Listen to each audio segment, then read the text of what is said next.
The first sign of trouble was not the turbulence. It was the silence. At 35,000 feet, Flight 712 cruised smoothly above the clouds when a sudden bang echoed through the aircraft. The cabin lights flickered once, twice. Passengers looked at each other, confused. Then the plane dropped, just a few feet, but enough to make hearts race. A baby cried, someone screamed. In the cockpit, Captain Robert Hayes grabbed the controls, his face pale. Warning alarms exploded across the dashboard. Before he could speak, his vision blurred. His chest tightened. He tried to reach for the intercom, but his body failed him. He collapsed forward. "Captain!" the first officer shouted. The aircraft shook violently as turbulence slammed into it again. An unsecured tablet flew across the cockpit, striking the first officer's head. He slumped back, unconscious. Autopilot disconnected. The nose of the plane dipped. In the cabin, flight attendant Maria felt the sudden drop and knew something was wrong. She rushed to the cockpit door and knocked hard. No answer. She tried again, nothing. Using the emergency code, she forced the door open and froze. Both pilots were down. Her breath caught. Training kicked in, but fear clawed at her chest. She grabbed the intercom, her voice shaking. "Ladies and gentlemen, remain calm. We are experiencing a situation." Another violent shake threw her against the wall. The plane began to drift left. Maria ran back into the cabin, her face white. She shouted over the noise, panic breaking through her professional tone. "Is there anyone on this plane who can fly?" The question hung in the air like a death sentence. Passengers looked away. Some shook their heads. Others cried openly. A man whispered prayers. A woman clutched her husband's hand so tightly her knuckles turned white. No one stood. The plane shuddered again, dropping faster this time. Maria screamed, her voice breaking. "Please, if anyone has any flight experience, military, civilian, anything." For a long moment there was only chaos. Then a chair slid back. From seat 19A, a woman stood. She moved slowly, calmly, as if time itself had slowed around her. She was in her late 30s, dressed simply, no uniform, no badges, just steady eyes and controlled breathing. "I can fly," she said. Her voice was quiet, but it cut through the noise. Maria rushed to her. Do you have experience?" "Yes." "What kind?" The woman paused. "Enough." Another drop slammed the plane downward. Oxygen masks fell from the ceiling. Maria didn't ask anything else. "Follow me!" Inside the cockpit, warning alarms screamed non-stop. The plane was descending too fast. The woman slid into the captain's seat, pushing the unconscious body gently aside. Her hands moved automatically, checking altitude, airspeed, engine pressure. Her fingers trembled for only a second. Then they steadied. She pulled the yoke slightly, correcting the descent. The aircraft responded. In the cabin, passengers felt it. The fall slowed. Hope flickered. The woman put on the headset and adjusted the microphone. "Mayday, mayday," she said, calm and controlled. "This is Flight 7112. Both pilots incapacitated. I am assuming control." Air traffic control responded immediately, voices overlapping. "Flight 7112, identify yourself. Who is flying the aircraft?" She looked at the instruments, then out the windshield. Blue sky, endless clouds. For a brief moment, memories flashed in her mind. Burning metal, radio static, screams over comms. She swallowed. "Call sign," she said clearly. "Nighthawk." The response was not immediate. In the control tower, every voice went quiet. "Nighthawk," the controller repeated slowly. "Yes," she replied. "Now clear airspace and give me vectors."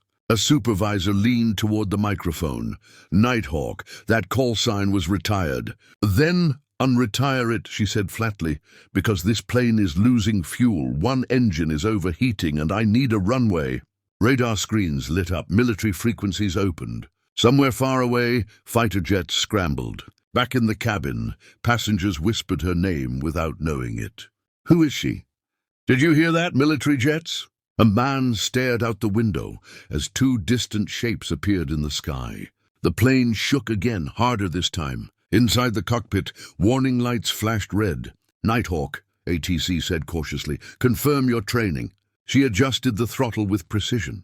"Combat pilot, classified background, thousands of hours." Silence. Then a new voice entered the channel, firm, authoritative. "This is air defense. Nighthawk, if this is who we think it is, you shouldn't be alive." She exhaled slowly.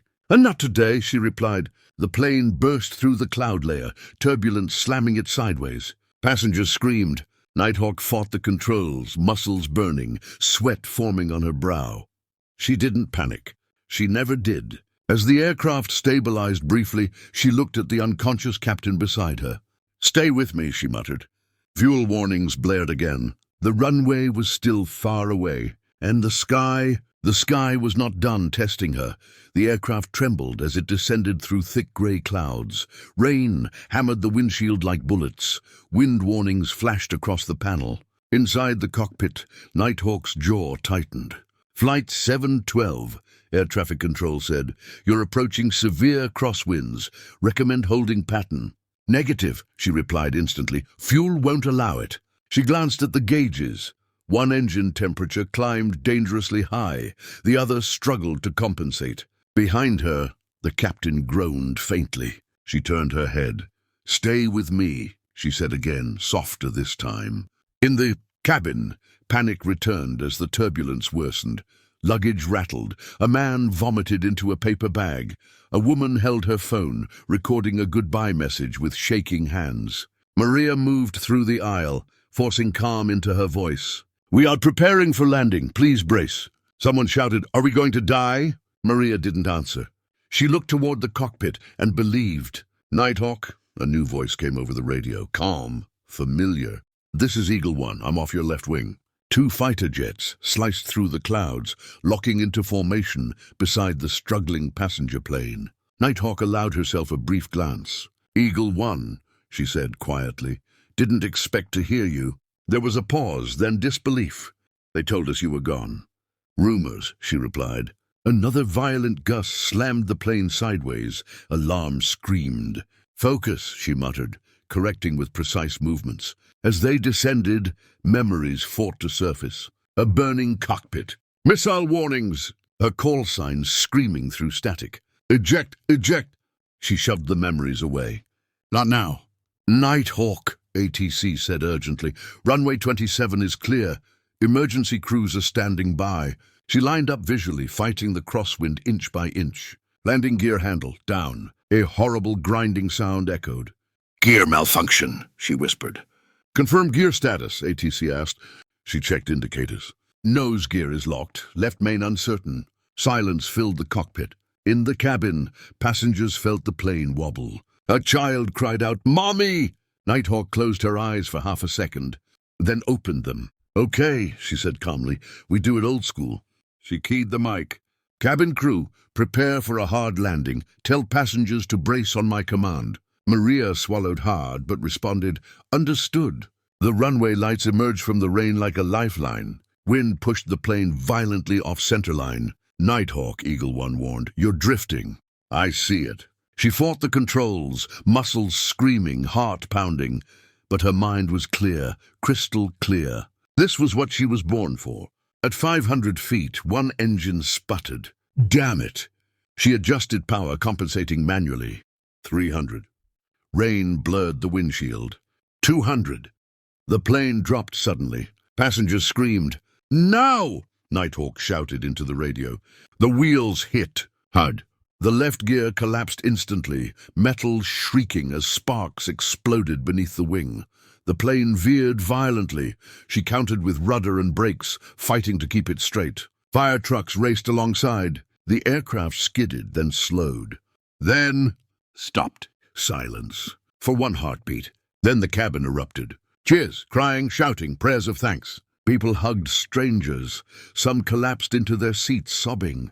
Maria slid down against the wall, tears streaming. "We're alive," she whispered. Emergency crews stormed the aircraft. Fire crews sprayed foam. Medics rushed aboard.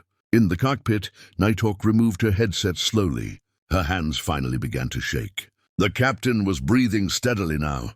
She allowed herself a breath. The cockpit door opened. A senior military officer stepped in. He froze when he saw her, stared, then stood straight and saluted. "Ma'am," he said, voice thick with emotion, "welcome back. She returned the salute without hesitation. "I was never gone," she replied. Outside, passengers disembarked, many stopping to look back at the cockpit door. Who was she? A soldier. A pilot? No, someone said quietly. A miracle. She exited last. Cameras flashed, reporters shouted questions. "What's your name?" "How did you do it?" "They say your call sign was legendary. Are the rumors true?" She stopped at the bottom of the stairs. Turned. "The sky doesn't care about rumors," she said calmly. "Only skill." She walked past them, disappearing into a waiting military vehicle. That night, headlines exploded. Mystery pilot saves 214 lives. Call sign Nighthawk returns from the dead. But somewhere far from the noise, Nighthawk stood alone on an airfield, watching jets lift into the night sky. She placed her hand over her chest. "I answered," she whispered to the sky. "Like I always do." The engines roared overhead, and the sky remembered her.